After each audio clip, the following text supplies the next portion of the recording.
Welcome back for match 2. This is Old Man Poole. We have a pretty good keep here. Got one of each of our manas. We're not quite to Sweltering Suns territory yet, but have 3 drops and then a Colossopede. I think this is a pretty good, pretty average hand. I'm going to go ahead and keep it. And let's see what my opponent's doing. Islands again. And Scale Behemoth. Okay, well now we really want to find some of our ramps, some of our little bit later game threats. Something to power out these big endgame cards. Cycles. So that's probably just a miscellaneous cycle. Okay. True Heart Duelist. It's not a bad one. The fact that Embalms fares fairly well against Sweltering Suns, which we now have 2 of. Alright, let's pass the turn. Yeah, not having any 2 drops basically ever in this deck is a little bit of a problem, but White-blue is generally on the Embalm train rather than on the hyper-aggressive train, and doesn't have a great way to deal with like a Scaled Behemoth, unless he's got a counterspell.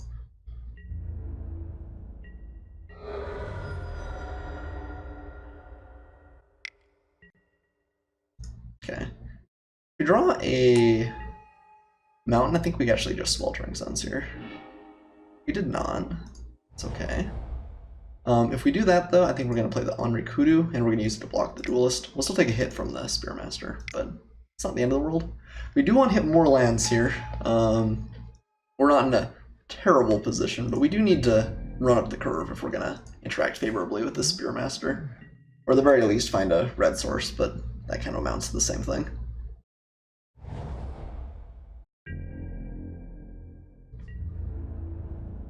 So I imagine, yeah, he attacks and inserts, which seems fine. We'll take a chunk here.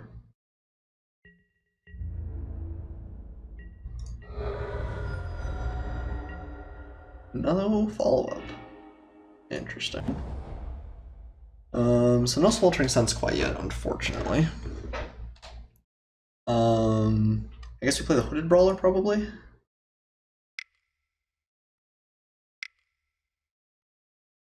And pass the turn, I think. Nope, counterspell? Nope. Cycling. A Define counterspell? Nope. Okay. And we're just gonna pass. Hooded Brawler is worth a little bit more than the True Heart Duelist if we're trading later, so I don't really want to swing in just for 2 with the Kudu. Now, if we find another land, Colossopede I think does a pretty good job here. There's a good chance that he's playing like the Even Initiates in this deck. It's a good chance he's got some reasonable flyers. He already showed 1 Winged Serpent, or Winged Shepherd. Serpent Shepherd. Is there really a difference? Okay. Does have Lay Claim. I have to remember that. The fact that it misses Scale Behemoth's pretty nice. It's interesting. I guess he probably just, yeah, has expensive cards? Dustwalker. Okay. That's a good one.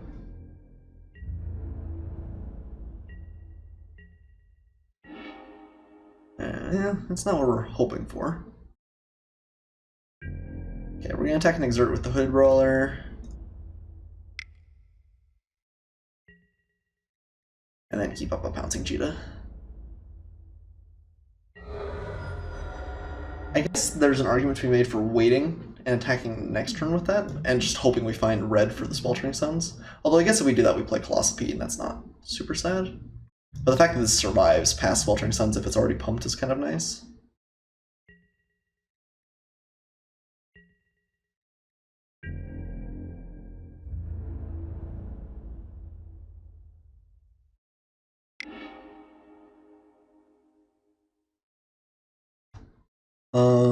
So I think we do cast a Pouncing Cheetah and double block the Spearmaster. It saves us from a little bit of aggression. He can only kill 1. If he's got a pump spell, he gets to use that, and then again, Sweltering Suns hopefully is coming.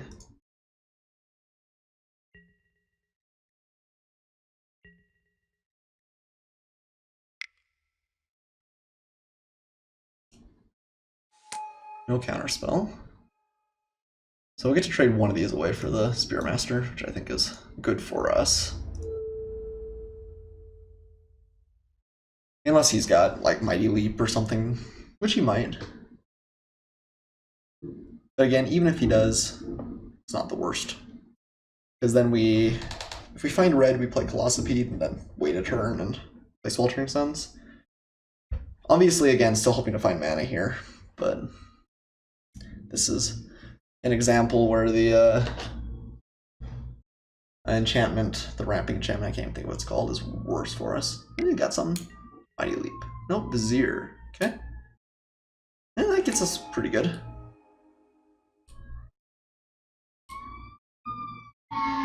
Yep. Sorry for the passing fire engine outside. Yeah, like I said, wrecks us fairly well.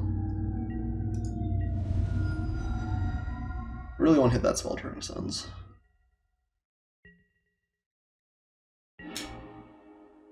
Almost. So I think we keep the cheetah back. We could offer to trade it with the duelist. If he's got like a bounce spell or something for the Colossopede, it's pretty bad for us. Like a cast out, even like another Vizier. So I think we keep the pouncing cheetah. Well, I don't know. Those won't be exerted. If he doesn't have something, it's better. We get him down to 12, and that's actually speeds up our clock with Sweltering Suns. Yeah, I'm gonna attack with the pouncing cheetah, I think. That may be a little bit loose against white-blue. It's very good for us, though. If he like offers to trade. Yeah, see, that's just good, because eventually we're gonna find our second red, and Sweltering Suns is even a little bit better for us.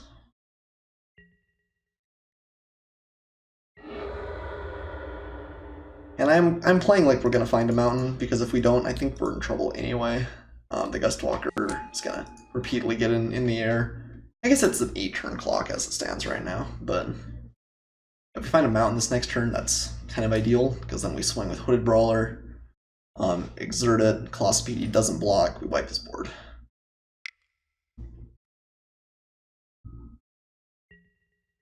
Cartouche, okay. Seems reasonable. Greatly speeds up my opponent's clock. Come on, mountain. Okay. Take the hit here.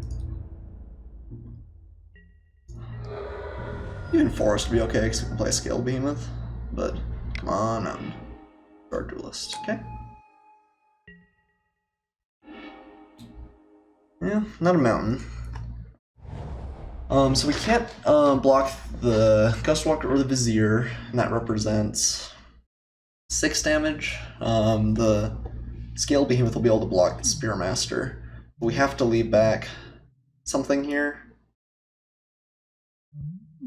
I think we just attack with a Hooded Brawler regular. He offers to trade, that's okay. Or we could just swing at the Colossopede and then offer to trade on my opponent's turn. He's got something that puts it in the air, we're just dead. Maybe swing at the Colossopede for 5, and then offer to trade the Hood Brawler. I guess it doesn't matter too much. He can't interact with the Scaled Behemoth, so we're going to be able to block the Spearmaster no matter what. So close with those Sweltering Suns in hands. Cradle definitely punishing us this time. If that had been another mountain, I mean, we took out a forest for it, but if it had been another mountain, would have been pretty nice. Don't end the tank on blocking. Yeah, I don't think blocking's correct there. Play a Scaled Behemoth. So if my opponent has any removal spell, anything that gives flying, like another Cartouche or the like, we're just dead. But if he doesn't, we're not out of it. I think we do want to be able to get in with the Colossopede there. I'm surprised he cycled the Lake Claim away.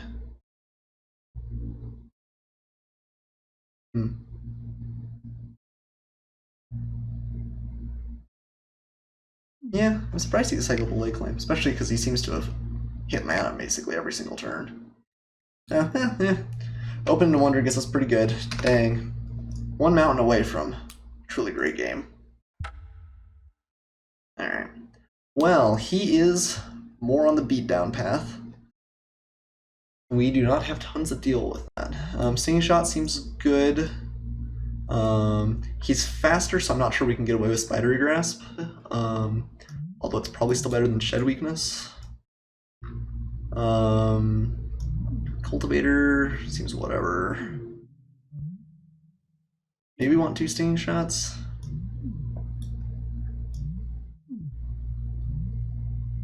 Spidery Grasp seems pretty good in this matchup. Alright, let's cut a Pouncing Cheetah, I think. Do something like that. Alright. I don't think that the Destined to Lead is as important in this matchup. I think we're more likely to be. One of us is just going to have a superior board state and is going to be beating, rather than getting in a big board stall. I would like to play first. This hand's quite good. We need to find a land, but hand's quite good. If we find any land, we're very happy. If we find red, we're really happy.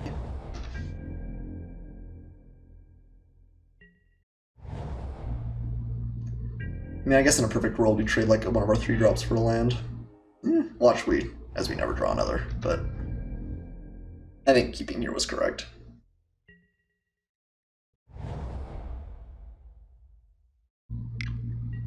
Okay, Gustwalker's a good one. Land, play Sure Shot. That's the dream. Alright, well, you're a bad land, but you are a card.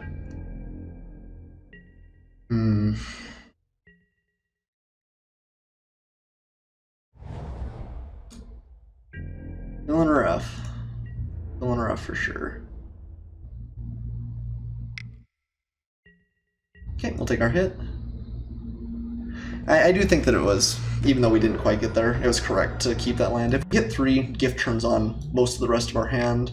We had a lot of 3-drops as was.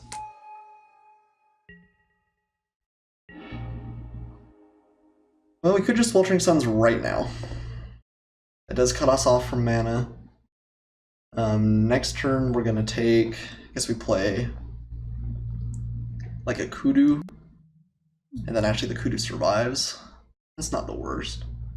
So we play Kudu this turn, force him to exert both places. He takes 7 down to 11. He probably plays another threat, and we Sweltering Suns. Also, Gift of Paradise, that's probably too slow. It does give us another land. I like playing the Kudu, I think.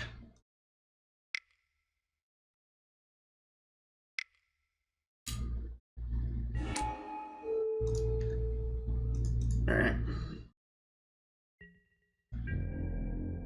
We're still not out of this game. I mean, Vitalist is a very bad land, but better than any of like our 6-drops for sure. It's letting us actually play.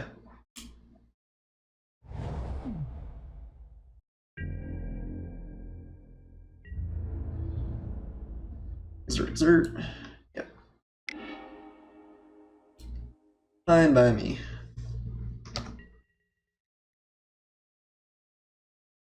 Like I said, we definitely take a beating here, but with any luck he plays some sort of, maybe like 2-2-drops is the real dream, but play some random 4-drop, we Sweltering Suns.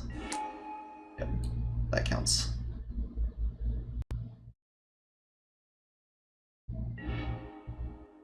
Yep, can't afford to wait any longer, I don't think. We could play the Gift. Yeah, we could play Gift, but yeah, I guess we only take another 4 next turn. It's greatly mitigated by the Gift of Paradise. Yeah, okay.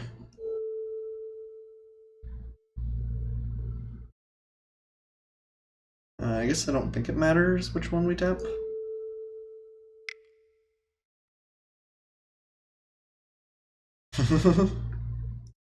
Ramping the really hard way. We do have Sweltering Suns online, though.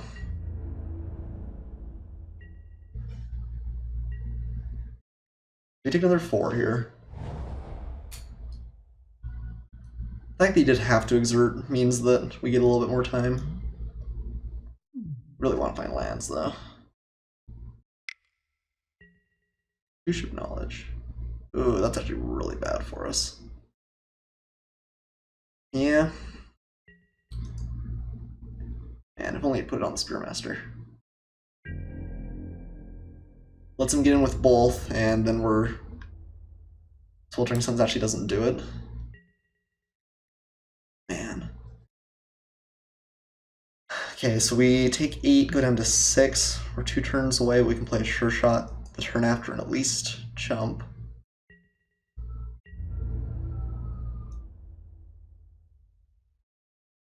Ouch.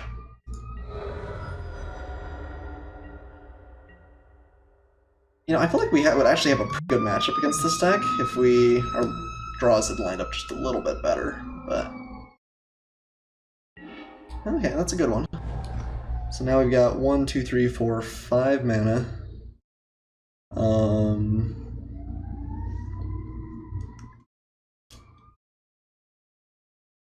Is there any way we can get rid of the Sparring Mummy? I don't think there is. So next turn we're just dead if we don't take care of the Gustwalker. We could play the Sure Shot and trade. That doesn't even seem that great.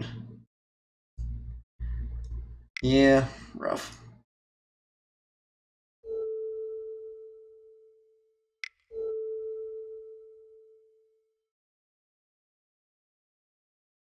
Ugh. Yeah, I mean, I guess maybe we should have killed off the Mummy. We did know my opponent had Cartouche of Knowledge. And that is, or at least in his deck, and that is very bad for us. But I think playing the Gift of Paradise is safe most of the time. Oh, you just have Counterspell? Mighty Leap. Yeah. Yeah, I don't think we were winning anyway then. So you just got 8, well, I guess 7 power flying. And we can't do anything about that. Darn. Well, completely whooped. I think we definitely could have won game 1. Game 2, if we'd hit lands a little bit better, could have done it too. But that's gonna happen sometimes. You just gotta bear with it. Alright, well, that's match 2. I'll see you shortly for match 3.